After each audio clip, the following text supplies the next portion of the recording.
Bueno, muy bienvenidos para todos ustedes. Para mí es un placer estar nuevamente por acá. Y la realidad es que hoy vamos a estar hablando de un tema que creo que para todos no nos es indiferente, es un tema que siempre tendemos a estar hablando y que siempre creemos estar manejando en una forma súper adecuada. Cada vez más vemos que en nuestro entorno, en nuestro medio, las historias clínicas se nos están convirtiendo en historias clínicas, eh, yo diría que historias clínicas casi todas en la nube. En este momento es más, las recomendamos en la nube y probablemente todos los ministerios de salud dentro de poco tiempo las van a tener en la nube. Ya la de papel y lápiz, pues, que fue con la que nosotros, o por lo menos yo aprendí, está, digamos que mandada a recoger. Pero ¿cuáles son las virtudes reales de la historia clínica? Y eso es lo que te quiero contar hoy. Para todos los que están aquí, que no me conocen, yo soy Patricia Schimann, soy odontóloga, soy especialista en trastornos temporomandibulares y me dedico a enseñar a mis colegas a darle valor al diagnóstico y manejo de los trastornos temporomandibulares. En este momento preciso, quiero que tú entiendas cuál es ese valor tan importante que tiene la historia clínica en trastornos temporomandibulares y en dolor orofacial en especial. Básicamente, si vamos a pensar en las nuevas tecnologías, y yo creo que todos nosotros de una u otra manera estamos empezando a pensar en la inteligencia artificial. ¿Qué será lo que nos hace la inteligencia artificial? ¿Será que nos va a sacar del mercado? ¿Será que nos va a mantener en el mercado? ¿Cómo vamos a actuar nosotros los odontólogos ante ese gran desafío que estamos viendo? Pues miren, la realidad es que lo único que no se acaba, por más inteligencia artificial, es la historia clínica de su paciente. Y la historia clínica que nosotros hacemos en trastornos temporomandibulares y como odontólogos en general, es una historia clínica en donde realmente compartimos con nuestro paciente mucho, porque el paciente nos cuenta sobre cosas que a los demás no le estaría contando, como sería el dolor. Y cuando nos hablan de dolor, nos están hablando de algo muy íntimo, de algo muy personal, de algo muy único. ¿Qué hace ese pedacito de la historia importante para que nosotros no nos vayamos a salir del mercado en cuanto aparezca toda la inteligencia artificial que está entrando en una forma bastante rápida dentro del área de la odontología? Sabemos que ya tenemos inteligencia artificial en lo de valoración de radiografías e incluso lo tenemos también en la parte de los escáneres, en muchas partes de la historia clínica cuando las tenemos en la nube. Todo esto, pero sin embargo hay algo que se llama el ser humano y se llama tú y yo. No desaparecemos de la historia porque siempre va a necesitarse de esa persona empática, de esa persona que le entabla la conversa al paciente en una forma genuina, en una forma en la cual tú y yo nos vamos a dedicar al paciente, vamos a estar allí para él, vamos a estar allí para entenderle cuáles son esas angustias, cuáles son esas tristezas, qué es lo que le embarga al paciente. Y hay cosas que tenemos que tener en cuenta del por qué la historia clínica es tan valiosa. La historia clínica es muy valiosa porque tiene varias partes, varios componentes. Dentro de esos componentes hay unos que normalmente en las historias clínicas se están olvidando, se está perdiendo esa posibilidad de hacer. Y realmente cuando van a mirar las historias clínicas carecen de información completa por el hecho del sí y el no. Las historias del sí y el no son desde el punto de vista administrativo, desde el punto de vista, yo diría que de salud pública, pueden ser muy útiles. Y el sí y el no es muy útil para la inteligencia artificial porque le ayuda a guiar que siempre que hay tres sís en esto, quiere decir esto. O sea, ellos también tienen como un organigrama, como un patrón que va dado por capas y entonces la inteligencia artificial va entendiendo qué está pasando en los pacientes. Y de acuerdo a eso que ellos están viendo a través del machine learning, ellos van a determinar el diagnóstico o la patología que tiene nuestro paciente. Pero mientras que eso no ocurra, que nos den un diagnóstico cuando entremos y programamos todos nuestros servicios, existe una cosa que es la empatía, el cariño y el respeto por el paciente, que siempre van a ser la mejor arma que tenemos para hacer el diagnóstico de nuestro paciente. La historia clínica, pues, nos sirve desde el principio hasta el fin para hacer el mejor diagnóstico de nuestro paciente. ¿Qué tenemos como primera medida? Como primera medida, dentro del diagnóstico en una historia clínica, tenemos los datos generales del paciente. Y con esos datos generales ya vamos teniendo una orientación de qué patología podemos tener dentro de ese diagnóstico que sea más común. Por ejemplo, si usted está hablándome de personas de 20 a 40 años y estamos hablando de trastornos temporomandibulares, muy probablemente estoy pensando en desplazamientos discales. De 40 a 60, estoy pensando en una mezcla más de problemas de estrés emocional, problemas exactamente laborales, en donde la persona va a desarrollar muchas más dificultades de dolor, va a empezar a tener problemas totales de sueño, empieza a aparecer los insomnios, los cambios alimenticios y con ello puede aparecer dentro de ese marco el comportamiento conocido como bruxismo, que a su vez puede traer también otra cantidad de distractores, de problemas de salud general, como pueden ser problemas cardiovasculares, como problemas respiratorios, que no es el tema de esta charla. Entonces, la historia clínica me guía en el diagnóstico a mí. Si yo ya sé la edad, yo también sé qué prevalencia de enfermedades hay en esa edad desde el punto de vista de los trastornos temporomandibulares.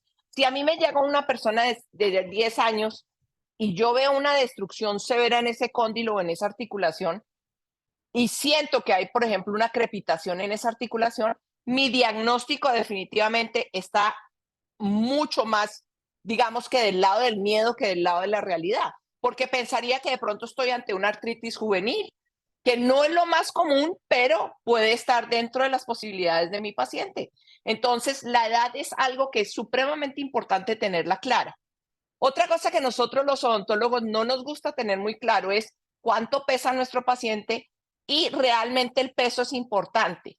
El peso es una excusa, sí, yo la entiendo perfectamente. No es que yo estoy bajando de peso, es que yo he aumentado de peso, es que estuve de vacaciones, pero el peso hay que tenerlo claro en los pacientes porque cuando ustedes vayan a dar medicamentos, cuando ustedes vayan a hacer controles, necesitan saber cuánto pesa el paciente para saber que si está sano o no está sano. Y no busquen la excusa que es que el paciente bajó de peso porque el paciente estaba en el gimnasio, porque el paciente estaba haciendo ejercicio. Esa no es una excusa para nosotros. Cuando un paciente nos dice en la historia clínica de él, estoy tomando la historia clínica y me dice, bajé de peso en el último año y es un número que no es el normal, que no es adecuado, las alarmas empiezan a prender en mi cabeza. Muy probablemente este paciente no tiene ese dolor de articulación temporomandibular de origen de ATM o de origen muscular. Puede que sea, sí, que además tenga eso para mal de él, pero hay que buscar el por qué está perdiendo peso. La excusa que tenemos siempre es que estoy a dieta, es que estoy en el gimnasio. Ojo, eso no se puede. Luego de eso, entonces tenemos una parte donde el paciente nos va a contar la historia de su problema. En esta parte de la historia de su problema, ¿por qué es el mejor diagnóstico que nosotros podemos hacer? Porque en la historia del problema el paciente nos va a plantear realmente qué es lo que él tiene, qué es lo que él sufre, qué es lo que él siente. Y aquí, en ese momento, es que sabemos realmente por qué el paciente vino a nosotros. A lo mejor no vino porque tenga ningún problema. ¿Saben cuál puede ser el problema? Soledad y está buscando hablar con nosotros. Y en los pacientes con trastornos temporomandibulares, en los pacientes con dolores orofaciales, eso es más común de lo que ustedes se imaginan. Mucha gente hace lo que en Estados Unidos se llama el doctor shopping. Cuando usted tiene un seguro médico que le cubre cualquier visita sin tener que pagar, hacen doctor shopping. ¿Por qué? Porque es que no tienen con quién hablar en su casa, porque nadie les pone atención. En cambio, el odontólogo o el médico los atiende en forma genuina. ¿Qué tenemos que hacer cuando el paciente empiece a hablarnos y a contarnos su problema? No lo debemos dejar divagar, debemos tratar de centrarlo en el problema que el paciente trae. Y de esa forma vamos llenando la historia del diagnóstico del paciente. ¿Cuánto tiempo lleva con el problema? ¿Dónde le duele? ¿Cómo le duele? ¿Qué le afecta en su vida personal? es que no puedo comer, es que no puedo hablar, es que no puedo besar. ¿Qué es lo que le afecta el problema que tiene en esa articulación que lo hace venir realmente a consultar? Luego de eso, entonces ya tenemos toda la historia del paciente, lo dejamos hablar, lo dejamos que nos cuente su historia, hacemos pausas y una de las cosas que les quiero pedir para que el diagnóstico les salga mejor es no hablen en términos odontológicos al paciente. A él no le importa si usted está usando la pinza de 3 picos para hacer un corte o un doblez, o si usted está usando el cortafríos número tal o el bracket de tal manera. A él lo que le importa es que usted le haga el procedimiento y le explique en términos que él entienda, que él esté capacitado y del cual él nos haya hablado sobre qué es lo que tiene, qué es lo que le vamos a hacer y cómo se lo vamos a resolver. No tratemos de sentirnos por encima del paciente hablando en una terminología que él no va a comprender. Una vez hecho esta parte de la historia clínica, en donde vamos a hacer un repaso completo de qué tiene nuestro paciente, cuáles alergias tiene, cuáles medicinas está tomando o qué medicamentos está tomando, qué está haciendo por él, cuáles son las enfermedades sistémicas que tiene, cuáles son realmente los hábitos que él tiene. En ese momento, en los hábitos, ojo, porque hoy en día hay que preguntar mucho por medicamentos, por drogas de diversión, por cosas que haga el paciente de alto impacto también, normales, y que haga de bajo impacto también. O sea que tenemos que preguntar en hábitos por todos los hábitos que tenga el paciente para poder darnos una imagen de si el problema que él tiene, por ejemplo, ayer vi un muchacho joven que es hiperlaxo, pero el problema de él no era la hiperlaxitud en ese momento, sino sencillamente el hecho de que era deportista de élite y que además de deportista de élite vivía muy estresado. Entonces no tiene nada que ver eso con que él sea hiperlaxo, es más bien que hay que manejar el estrés porque no duerme. Entonces hay que mirar en una forma integral al paciente para llegar a un mejor diagnóstico. No limitarnos a dónde le duele, cómo le duele, muéstreme con un dedo, sí, aquí me duele, aquí esto es por acá, me duele la cabeza. Bueno, no hagan caso omiso de las cosas que le dice el paciente. Yo entiendo, porque a mí también me pasó muchas veces. Qué pereza cuando nos empezaban a echar las historias de todas las enfermedades del paciente. Pero ¿saben una cosa? El paciente es uno y va unido. Así que no podemos decir, yo oigo del corazón, pero no quiero oírle hablar del sueño. Yo quiero oír hablar del sueño, pero no quiero oír hablar de si tiene problemas gastrointestinales. Resulta que es que hoy en día todo está unido y toda la vida todo está unido. Que nosotros lo fragmentemos es muy distinto a que el paciente venga fragmentado. ¿Y por qué lo fragmentamos al paciente? Porque es que históricamente lo hemos fragmentado en todas las facultades de odontología. A nosotros, dependiendo del piso donde aterrice el paciente, está fragmentado. ¿Qué quiero decir con eso? Que si el paciente aterriza en rehabilitación, les importa lo de rehabilitación, si está en periodoncia, si el estado periodontal está bueno, en rehabilitación a veces también, y también les importará la ortodoncia o la cirugía. Entonces, no fragmentemos el paciente hay que darle un tratamiento integral y un manejo integral. Por eso debe ser un manejo multidisciplinar. Sigamos con la historia clínica. Ya tenemos edad, tenemos el motivo de la consulta, tenemos los antecedentes médicos personales que nos van a decir, nos van a guiar por dónde tenemos que hacer esa historia clínica. Y luego viene una parte fundamental y es el examen clínico de nuestro paciente. ¿Qué le hacemos en ese examen clínico? Mire, en una época lo único que mirábamos nosotros, y le puedo apostar que aquí hay más de una persona que hacía eso también, era mirar los dientes y mirar si había desgaste dental. Si había desgaste dental y si había lengua dentada o indentada, y si a eso le sumábamos que el paciente reportaba un dolor en la mañana, a eso llamábamos en esa época que el paciente tenía bruxismo. Pues quiero contarles, queridos amigos míos, que esa terminología ha cambiado y esa sintomatología ha cambiado a otro tipo de patologías. Por lo tanto, no que mi paciente tenga faceta de desgaste no es sinónimo de bruxismo. Que mi paciente tenga dolor en la mañana no es sinónimo de bruxismo.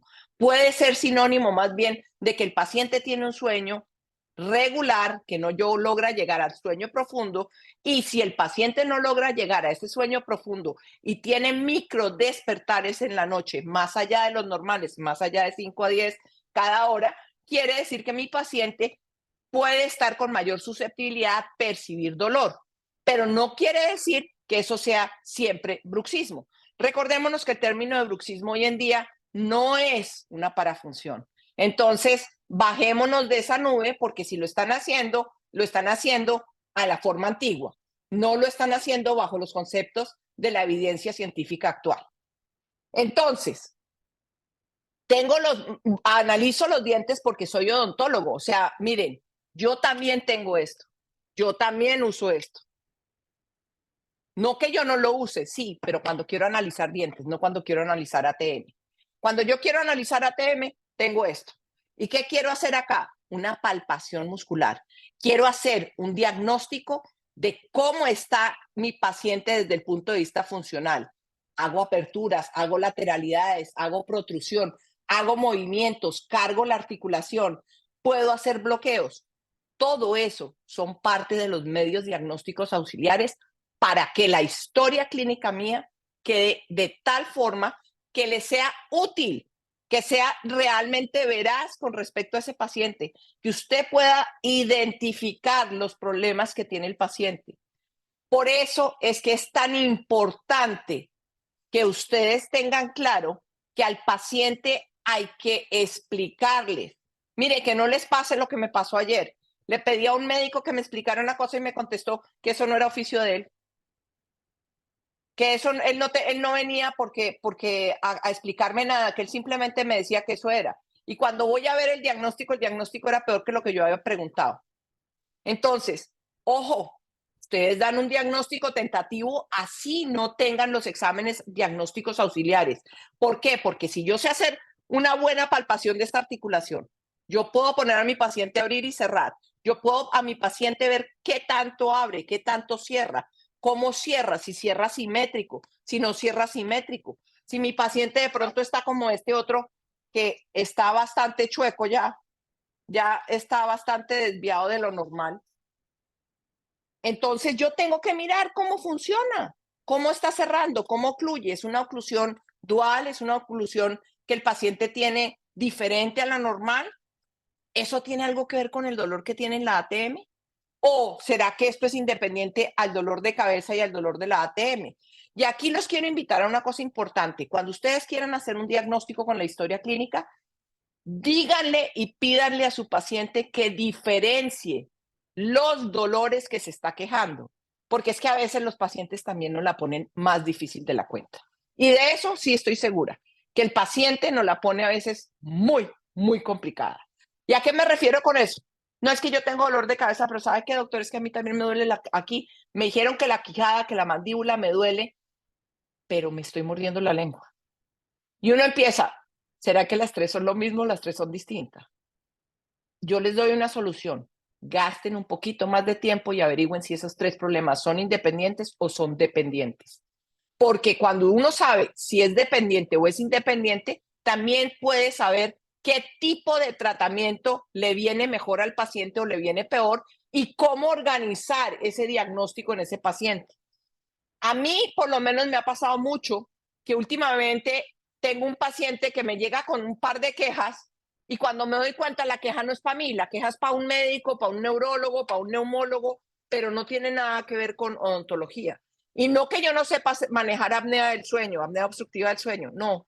Es que el paciente viene con un problema mucho más severo que el que nosotros nos imaginamos y creemos ser capaces de ser el Dios todopoderoso para solucionar un problema en ese diagnóstico. Y realmente lo que yo debo ayudar a mi paciente con la historia clínica es a guiarlo de la mejor manera en ese diagnóstico. Es una oportunidad que tengo para fidelizar a mi paciente, para que mi paciente entienda que yo soy la elección de él, que yo soy la persona que lo estoy guiando, que le estoy quitando el dolor, que soy capaz de decirle, mire, no haga esto por ahora, vamos a ir despacio, usted ya lleva 10 meses con el dolor, esto es un dolor crónico, vamos a tratar de hacerlo de aquí o de acá, o de qué manera. ¿Por qué la historia clínica también es una forma de diagnóstico? porque es una forma de comunicación verbal y no verbal con el paciente. Ojo, ustedes con la parte no verbal. Nosotros a veces somos muy antipáticos con los pacientes, es más, ni los miramos a la cara. Por estar copiando los datos en un computador o mirando el celular que nos está sonando de otra cosa, no le estamos poniendo toda la atención del caso al paciente. Si esa es su situación, ese diagnóstico que usted va a dar sirve igualito que el diagnóstico que me dieron a mí ayer. Cero, porque no le creo nada. Yo sé que usted no estaba poniéndome atención a mí, usted estaba poniendo atención acá abajo o estaba poniendo atención al celular o alguna otra cosa. Entonces el diagnóstico tiene que ser totalmente basado en su paciente. Entonces ahora viene la siguiente pregunta que muy probablemente ustedes se hacen. ¿Y qué si yo necesito imágenes? ¿Cómo hago para hacer un diagnóstico? Mire, en nuestra época hablábamos sobre el diagnóstico tentativo. Y el diagnóstico tentativo no era nada más ni nada menos que hacer un diagnóstico provisional que más o menos estuviera encaminado hacia lo que el paciente nos estaba contando y yo poder diferenciar entre varias cosas que yo tenía como posibles patologías, como posibles diagnósticos de mi paciente. Es más, en esa época, cuando yo estaba haciendo la residencia, el doctor Solberg nos decía, pongan todos los problemas que ustedes encuentren. Y le hacía hacer un listado como un to-do list de tiempo, pero en este caso era un to-do list de cosas del paciente. Y uno escribía en la historia clínica, tiene crepitación ATM derecha, clicking ATM izquierda, dolor macetero derecho en el A superficial, dolor en el esternocleido, y todo eso nos servía para que cuando fuéramos al finalizar la consulta con el paciente, resumirle qué habíamos hecho, qué había dicho él y si eso era lo que él estaba pensando. Si eso era lo que el paciente estaba pensando en ese momento, pues ya yo tenía de dónde cogerme para decir, mire, si nosotros creemos que usted tiene esto, esto y esto, necesitamos una resonancia, necesitamos un TAC, necesitamos exámenes de laboratorio, de pronto necesitamos una electromiografía, a lo mejor un estudio de sueño, pero basados en esa lista de problemas que tenía el paciente y de esa manera sabíamos claramente qué tenía nuestro paciente. No sé si hay preguntas, no sé si tienen preguntas en Instagram o por YouTube, que estoy transmitiendo también por YouTube y por Facebook también. Entonces, si hay alguna duda, algo, por favor me lo van escribiendo y ya se los voy contestando de una vez. No sé si hay algo que quieran saber adicional, pues déjenmelo saber, ¿vale? Bueno, entonces ya llegamos a la parte del examen clínico y en el examen clínico hay otra cosa que ustedes también deben hacer. Mire, no les estoy diciendo que miren el fondo del ojo del paciente, pero un examen de pares craneanos nos viene muy bien en pacientes con dolor orofacial. ¿Y por qué nos viene bien? Porque a veces tienen alteraciones motoras, pero a veces también tienen alteraciones sensitivas. Entonces, ese paciente que es hipersensible, que yo le llego a tocar el macetero y brinca, o el paciente que tiene hipersensibilidad en las encías, hay que averiguar qué tiene. Y miremos rápidamente, hacemos un examen de pares craneanos somero y podemos continuarlo con un examen de pares craneanos hecho por parte de un neurólogo, quien nos va a decir, mire, hay pérdida de sensibilidad o no, hay que pedir una electromiografía, hay que pedir algún tipo de escáner específico. Entonces, de esa manera, nosotros realmente vamos descartando problemas de nuestro paciente. Una vez hecho estas dos partes, ustedes durante todo este curso, durante toda esta fase de la preguntada que han hecho con su paciente, de la empatía, del cariño con el paciente, han podido valorar una cosa súper importante y es cómo está el paciente desde el punto de vista psicológico. Es un paciente que tiene un compromiso psicológico importante, es un paciente muy pasivo, es un paciente muy agresivo, es un paciente que no quiere saber ni siquiera de su enfermedad o que sí quiere saber de su enfermedad. Y eso lo tenemos que determinar nosotros y para ello tenemos cantidad de formularios que podemos usar como odontólogos. No les estoy diciendo que vayan a hacer intruismo y me van oído N 1000 veces. No los invito a hacer intruismo, los invito a hacer un diagnóstico basado en documentos específicos, basado en publicaciones que hay que son reales y son traducidas a nuestros españoles. Y digo nuestros españoles porque es que resulta que no da lo mismo la traducción para el español de España que para el español de Costa Rica o de Colombia. Entonces tenemos que utilizar la traducción específica de nuestro español. ¿Cómo medimos la faceta de desgaste y saber si esa faceta de desgaste importa o no importa? Bueno, también hay pruebas y de estas y todas las pruebas que hay, vamos a hablar en estos días, en estas semanas que siguen, en las cuales quiero invitarlos a todos ustedes a que me sigan, porque he notado que las preguntas que con mayor frecuencia me están dejando ustedes por mis mensajes directos y en los cuestionarios que he enviado, siempre hacen referencia a cómo hago yo un mejor diagnóstico para tener un mejor pronóstico y a su vez estar tranquilo, sin frustración y sin miedo al plantear un plan de tratamiento. ¿Por qué les digo eso? Porque es que, mire, curiosamente, en el webinar que hicieron para explicar lo del sobretratamiento de los trastornos temporomandibulares en el fin de semana pasada en la Academia Americana de Dolor Orofacial, una de las cosas que decían ellos es que nosotros los odontólogos no es que sobretratemos, es que tratamos con limitación. ¿Y qué quiere decir eso? Si yo no me baso en evidencia científica, si yo no me baso en la literatura, yo perpetúo un patrón de tratamiento porque creo que en mis manos eso funciona. Y por eso es que hemos perpetuado por más de 30 años la rehabilitación para tratar la articulación, la ortodoncia para tratar la articulación. Y ustedes saben cuánta evidencia científica hay en este momento que eso sea encaminado a solucionar el problema de ATM. Cero pollitos. Lo que sí es que obviamente si el paciente tiene una mala oclusión, hay que hacerle una ortodoncia para que tenga una mejor oclusión. Si el paciente tiene una corona desgastada, pues habrá que ponérsela para que el paciente tenga una mejor masticación o una mejor trituración.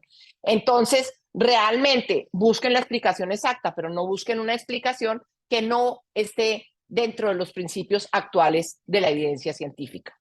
No sé si hay alguna pregunta, había algo que me preguntaban sobre una forma de historia clínica. Sí, la forma de historia clínica realmente la puedes conseguir muy fácil en internet, es muy, muy fácil de conseguir. Pon historia clínica y te aparece las historias clínicas y si no, mándame un mensaje directo y te mando alguna muestra de historia clínica de las que están validadas en este momento. Recuerden que en esas historias clínicas hay que marcar todo y no que no dediques tiempo a todas las demás actividades odontológicas, son igual de importantes, pero recuerda que todos tus pacientes son un potencial paciente de trastorno temporomandibular. Es una oportunidad que tienes y que te debes dar. Es una forma de diferenciarte y definitivamente es una forma de un manejo integral para ellos. Así que no veo más preguntas. No sé si hay más preguntas. Si alguien me escribe, con gusto les contesto. No veo nada más. Así que nos vemos. En esta semana nos vamos a ver hoy es martes, nos vemos el jueves y nos vamos a ver el viernes otra vez. Bueno, entonces, mil gracias a todos por estar aquí. Un abrazo grandísimo y si tienen dudas, déjenme en los comentarios, escríbame. Si les gusta, por favor, compartan y estén pendientes porque, como les dije hace una semana, va a haber una oportunidad muy interesante para todos en este mes, Día del Odontólogo. Entonces, los espero a todos ustedes.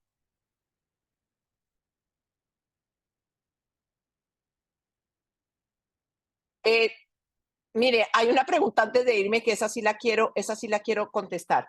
¿Cómo pregunto por hábitos tóxicos sin que el paciente se incomode? Mira, no es muy fácil preguntar al inicio, por eso como tampoco es fácil remitir a un paciente a un psicólogo o a un psiquiatra cuando uno está comenzando el manejo de los trastornos temporomandibulares. Pero lo puedes enfrentar de muchas maneras. Le puedes decir, Eh, mira, no sé, hay algo que no me cuadra, tú me puedes contar qué estás haciendo diferente. De pronto le puedes preguntar, eh, ¿cómo haces para mantenerte despierto tanto tiempo? Y ahí te van contando. Estas manchitas que tienes aquí, cafecitas, no cuadran con muchas cosas. Es que fumas, ¿qué estás haciendo? Y te cuentan. Mira, yo tuve un paciente que, o sea, en mi vida me pasó por la cabeza que ese señor fuera consumidor de coca. O sea, nunca. La verdad, nunca. Y era un consumidor de coca tan fuerte que tenía todos los dientes marcados con la coca. Pero yo lo miraba y yo decía, esas manchas que tienes ahí no me cuadran con nada. O sea, no son sarro, no es. ¿Qué haces tú diferente para que eso tengan esas manchitas? Y me dices que cada 3 meses vas al periodoncista y me dijo que periodoncista. Yo decía, no, no, no, no, no. Cuéntame, ¿qué hay distinto? ¿Qué haces? Era un deportista de élite y era un cocainómano. Así que empieza a preguntarles por algún tipo de señal, algo diferente que estén haciendo y ellos te van contando. Depende de dos cosas. Una, que no haya auxiliar contigo ahí metida, porque no lo van a decir delante de nadie.